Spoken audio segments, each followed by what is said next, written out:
It really is terrific to be with all of you, and I mean that very, very sincerely. It's been a kind of a good, charged-up political day for me. We had the Speaker of the House, Nancy Pelosi, was here earlier in the day, and I'll get around in a second to telling you about what she said about health care, which is what you need to know about and the direction that we're going in. And I too want to say a thank you to Ned. It's good to be here with you. And Ed, wonderful to be here with you. Thank you. Thank you for all of the service. Where's Pat Dillon? There she is. Hello, Pat. Thank you. Great. There's an unbelievably great job that you do. And this has been an issue in an area with regard to healthcare that's been a passion for a very, very long time. And Vicki Nardello. Vicki, are you here? Vicki? Stuck out. She stepped out. Anyway, Vicki's new. And our friendship is new because it's not that long ago that the district was expanded. But when there's a simpatico there, and what she does and how she does it, etc. So it's great to work with her. When I say to you, I'm excited to be with you because hello. Many people don't realize that or know that. I know CCAG for years, and I'm old, guys, and years and years and years in the kind of organizing, the kind of grassroots effort that has made a real difference in what has happened in our society and in our state, and whether it is democracy or the environment, and now it's healthcare. It is part of the core of what our politics are about in this in this state. So, I come from that tradition. I began my own career as an organizer. I like nothing better than to sit down and figure out where we need to go, how to do it, count the votes, and just get there, and get all the crap out of the way in the meantime, but just get to where we need to go and figure out how we do it.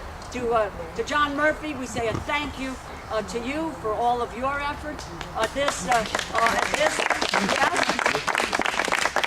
And to Alexandra and Rosa, thank you. Thank you for your hospitality. Thank you for the work you're doing, and specifically with regard to healthcare. If you bear with me, I have to. Rick Melita, we used to work together. He did work with me at one time. She used to work with me.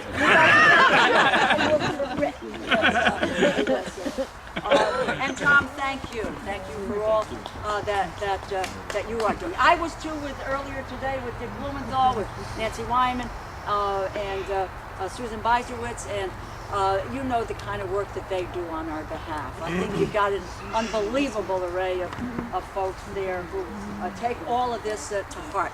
I'm going to get right to a point which is about healthcare, because that's, where we are. Let me just lay it out. We are going to pass a healthcare bill.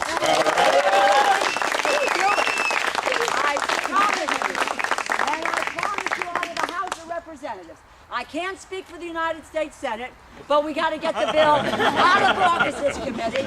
We've got to get it amended. We got to move on melding it with the Health Committee and Chris Dodd's bill that came out, and therefore we can move forward on what needs to get done.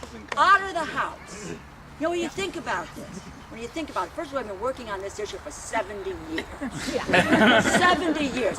Anyone who said to me, and someone did, who was actually running for the U.S. Senate on the other side of the aisle, I'm going to say it right out front. Mark Foley. I met him at the Orange Fair last week. He literally said to me, there is no crisis in health care. Maybe not for you. Maybe not for you.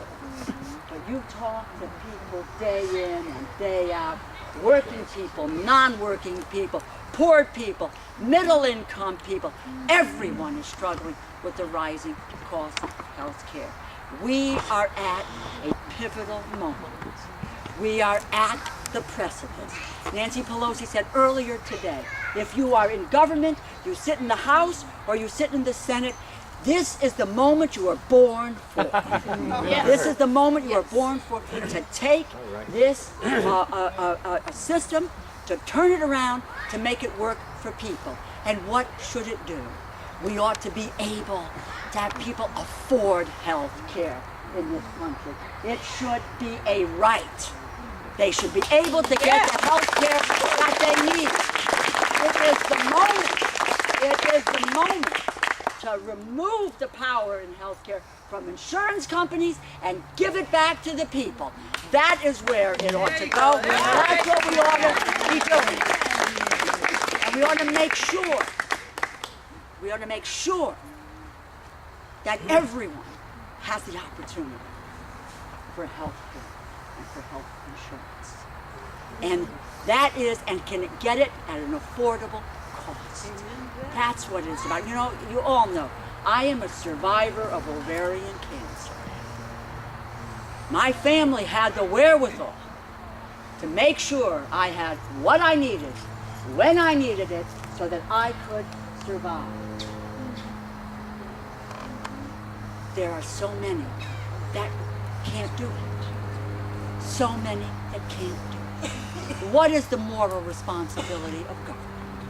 The moral responsibility of government in that instance is to be for folks who, when they get sick, they know that they can get the health care and the treatment that they need in order to be able to get well. That is simply what this is about.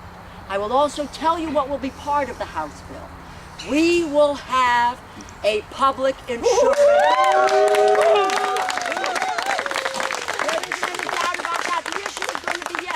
Will it be Medicare plus 5%, or will it be a negotiated rate? But it will be a strong and a robust public option in the health care bill that we come out. There's prevention, there's wellness, there's reform of the insurance industry and regulations so that when people are ill, they can't be dropped.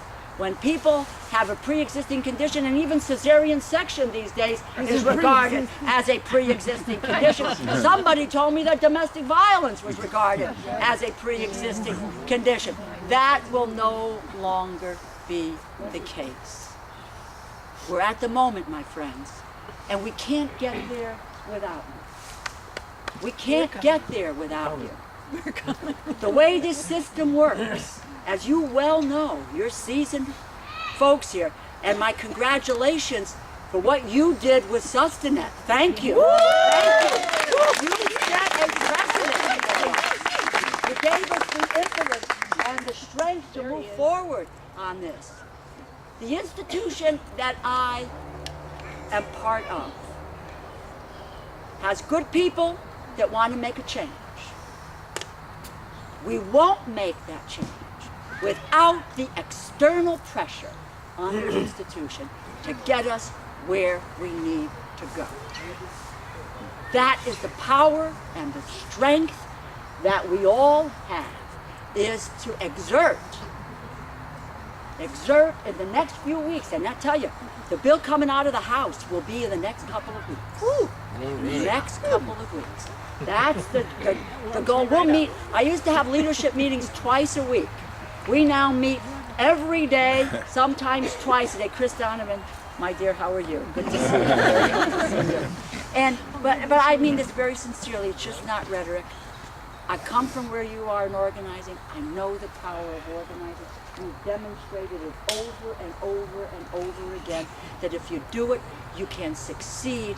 And it's not just for succeeding, it is about what that agenda is. And to make a difference in people's lives, give them the opportunity for the health care and that they richly deserve in order to be able to live their lives, be able to get help when they need it, and make us push the edge of the envelope and make government realize that it does have a moral responsibility to do something for the people of this country. God bless you for what you do. I'll stand and fight with you every single day. Thank you.